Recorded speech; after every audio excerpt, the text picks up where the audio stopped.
নমস্কার বন্ধুরা, সীমা রান্নাঘরে আবারও সবাইকে স্বাগতম। কিরকম আছেন আপনারা? আশা করি ভালো আছেন। আপনাদের আশীর্বাদে আমিও ভালো আছি। এখানে আমি দেখুন লাই শাক নিয়েছি। লাই শাকের পাতাগুলো আমি আগে ভালো করে ছিঁড়ে নেব। আমি আজকে লাই শাকের পাটা ভর্তা বানিয়ে আপনাদেরকে দেখাবো বা বাটা বানানো দেখাবো। ভালো করে আগে ধুয়ে নেব। এবার আমি একটা শিলনোড়া নিয়েছি।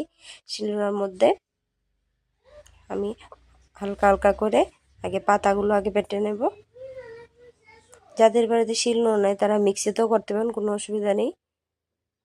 এই শীতের বেলায় এগুলো খেতে খুবই ভালো লাগে গরম গরম ভাতের সাথে। আমি সবগুলো বেটে নেব।